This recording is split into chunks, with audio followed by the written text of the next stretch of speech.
നമ്മൾ ചെയ്യാൻ പോകുന്നത് ഹെറോൺസ് ഫോർമുലയിലെ ഫസ്റ്റ് എക്സാമ്പിൾ ആണ്. ക്വസ്റ്റ്യൻ എന്താണെന്ന് നമുക്ക് നോക്കാം. Find the area of A triangle two sides of which are 8 cm and 11 cm and the perimeter is 32 cm. അപ്പോൾ നമുക്ക് ഇവിടെ ഒരു ഫിഗർ തന്നിട്ടുണ്ട്. ട്രയാങ്കിൾ എ ബി സി നമുക്ക് തന്നിട്ടുണ്ട്. ഈ ട്രയാങ്കിൾ എ ബി സിയുടെ ഏരിയ നമ്മൾ കണ്ടുപിടിക്കണം. അപ്പോൾ നിങ്ങൾ ആദ്യമേ ശ്രദ്ധിക്കുക, എന്താണ് കണ്ടുപിടിക്കേണ്ടത്? Area of A triangle. നമുക്കിവിടെ എന്തൊക്കെ തന്നിട്ടുണ്ട്? 2 സൈഡ്സും പെരിമീറ്ററും നമുക്കിവിടെ തന്നിട്ടുണ്ട്. നമ്മൾ തേർഡ് സൈഡ് കണ്ടുപിടിച്ചാൽ മാത്രമേ നമുക്കിവിടെ ഏരിയ കണ്ടുപിടിക്കാനായിട്ട് പറ്റത്തുള്ളൂ അല്ലേ. അപ്പോൾ നമുക്ക് ക്വസ്റ്റ്യൻ കാണുമ്പോൾ തന്നെ അറിയാം ഇത് എങ്ങനെയുള്ള ഒരു ട്രയാങ്കിൾ ആണ്.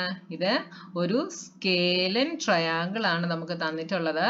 അപ്പോൾ സ്കേലൻ ട്രയാങ്കിളിന്റെ ഏരിയ കണ്ടുപിടിക്കാൻ വേണ്ടി നമ്മൾ ജനറലി യൂസ് ചെയ്യുന്നത് ഹെറോൺസ് ഫോർമുലയാണ് എന്ന് നമ്മൾ കഴിഞ്ഞ ഇൻട്രൊഡക്ഷൻ വീഡിയോയിൽ കണ്ടു.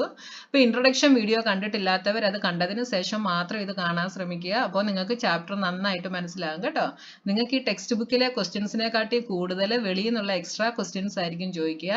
അപ്പോൾ ഇൻട്രൊഡക്ഷൻ വീഡിയോ കണ്ട് നിങ്ങൾ മനസ്സിലാക്കി വെച്ച് കഴിഞ്ഞാൽ ഏത് ക്വസ്റ്റ്യൻ വന്നാലും നിങ്ങൾക്ക് സിമ്പിൾ ആയിട്ട് ചെയ്യാനായിട്ട് സാധിക്കും. അപ്പോൾ സ്കേലൻ ട്രയാങ്കിളിന്റെ ഏരിയ കണ്ടുപിടിക്കാൻ ജനറലി നമ്മൾ ഹെറോൺസ് ഫോർമുലയാണ് യൂസ് ചെയ്യുന്നത്. അപ്പോൾ നമുക്കിവിടെ തേർഡ് സൈഡ് കണ്ടുപിടിക്കണം അല്ലേ. അത് വളരെ ഈസിയാണ്. നമുക്കിവിടെ പെരിമീറ്റർ തന്നിട്ടുണ്ട്. എത്രയാണ്? 32 എന്ന് നമുക്ക് തന്നിട്ടുണ്ട്.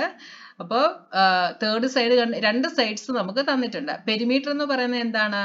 ഈ 3 സൈഡിന്റെയും കൂടെ ലെങ്ത് ആഡ് ചെയ്യുന്നതാണ് പെരിമീറ്റർ. അത് 32 ആണ് എന്ന് തന്നിട്ടുണ്ട്. രണ്ട് സൈഡ് 8 എന്നും 11 എന്നും നമുക്ക് തന്നിട്ടുണ്ട്.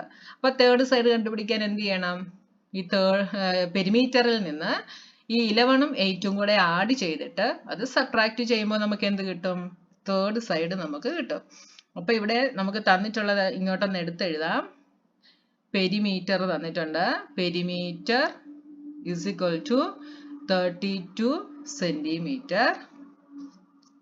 ഇനി നമുക്ക് ഇത് നമുക്ക് ഈ തന്നിരിക്കുന്നത് ഇതിനെ നമുക്ക് എ ആയിട്ട് എടുക്കാം. ഇത് ബി, ഇതിനെ നമുക്ക് സി ആയിട്ട് എടുക്കാം.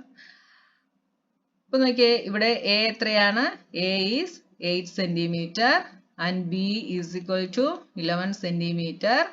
സി എത്രയാണ് നമുക്കറിയില്ല, അത് നമ്മൾ കണ്ടുപിടിക്കണം. അപ്പോൾ നമുക്ക് പെരിമീറ്റർ എന്ന് പറയുന്നത് എന്താണ്? പെരിമീറ്റർ എന്ന് പറയുന്നത് A plus B plus C ആണ്. പെരിമീറ്റർ നമുക്ക് തന്നിട്ടുണ്ട് 32, A is 8, B is 11, C നമുക്കറിയില്ല. അപ്പൊ സി കണ്ടുപിടിക്കണേ എന്ത് ചെയ്യണം? ഈ 8ഉം 11ഉം നമ്മൾ ഈക്വൽസിന്റെ ഇപ്പുറത്ത് കൊണ്ടുവന്നു. അപ്പൊ C is equal to 32 minus 8 minus 11. എന്ത് വരും? 32 മൈനസ് 8 ഈസ് 24. 24 minus 11 is 13. അപ്പോൾ സി നമുക്ക് 13 എന്ന് കിട്ടി. അപ്പോൾ നമ്മുടെ തേർഡ് സൈഡ് നമുക്ക് കിട്ടി, 13 എന്ന് കിട്ടി. ഇനി നമുക്ക് എന്ത് കണ്ടുപിടിക്കണം? ഹെറോൺസ് ഫോർമുല എന്താണ്? S into S minus A ആണ് അല്ലേ. അപ്പൊ എസ് നമുക്ക് കണ്ടുപിടിക്കണം. എസ് എന്ന് പറയുന്നത് എന്താണ് എന്ന് ഞാൻ പറഞ്ഞു? സെമി പെരിമീറ്റർ ആണ് എന്ന് പറഞ്ഞു. അപ്പൊ പെരിമീറ്റർ നമുക്കറിയാം 32 ആണ് എന്നറിയാം. അപ്പൊ സെമി പെരിമീറ്റർ എന്തായിരിക്കും? 32ന്റെ ഹാഫ് ആയിരിക്കും. അപ്പൊ എസ് ഈസ് ഈക്വൽ ടു എന്താണ്? 32 by 2. സെമി പെരിമീറ്റർ എന്ന് പറയുന്നത് പെരിമീറ്ററിന്റെ ഹാഫ് ആണ് എന്ന് ഞാൻ പറഞ്ഞു. കഴിഞ്ഞ ഇൻട്രൊഡക്ഷൻ വീഡിയോയിൽ ഞാനിത് വളരെ ക്ലിയർ ആയിട്ട് പറഞ്ഞതാണ്. അപ്പോൾ നമുക്ക് ഹെറോൺസ് ഫോർമുലയിലെ എസ് എന്ന് പറയുന്നത് പെരിമീറ്ററിന്റെ ഹാഫ് ആണ്, അതായത് സെമി പെരിമീറ്റർ ആണ്. അപ്പൊ 32 by 2. പെരിമീറ്റർ എന്ന് പറയുന്നത് ഇവിടെ 32 ആണ്. That is 16 centimetre. അപ്പോൾ ഹെറോൺസ് ഫോർമുലയിൽ നമ്മുടെ ഇക്വേഷൻ എന്ന് പറയുന്നത് ഞാൻ ഇങ്ങോട്ടൊന്ന് എഴുതി കാണിക്കാം. Area is equal to root S into S minus A into S minus B into S minus C. ഇതാണ് നമ്മുടെ ഇക്വേഷൻ. അപ്പോൾ നിങ്ങൾ സെപ്പറേറ്റ് ആയിട്ട് ഈ എസ് മൈനസ് എയും എസ് മൈനസ് ബിയും എസ് മൈനസ് സിയും കണ്ടുപിടിക്കുകയാണെങ്കിൽ നിങ്ങൾക്ക് ഇച്ചിരി കൂടെ ഈസി ആയിരിക്കും കേട്ടോ. അപ്പോൾ ഞാനിവിടെ എസ് മൈനസ് എ കണ്ടുപിടിക്കുന്നു. എസ് എത്രയാണ്? 16 മൈനസ് എ ഈസ് 8. 16 മൈനസ് 8 എന്ത് കിട്ടും? 8 സെന്റിമീറ്റർ. അടുത്തത് S minus B, that is 16 minus B is 11 is equal to 5 centimetre. അടുത്തത് S minus C, that is 16 minus C എത്രയാ നമുക്ക് കിട്ടിയേ? C is 13. 16 minus 13 is equal to 3. അപ്പോൾ മൂന്ന് നമുക്ക് കിട്ടി, S minus A, S minus B, S minus C. ഇനി നമുക്ക് ഏരിയ എഴുതാം. Therefore, area of the triangle is equal to root s into s minus a into s minus b into s minus c is equal to s എത്രയാണ്? s നമുക്ക് എത്രയാ കിട്ടിയേ? 16. 16 into s minus a is 8. 8 into s minus b is 5. 5 into s minus c is 3. അപ്പോൾ ഇവിടെ നമുക്ക് root ആണ്.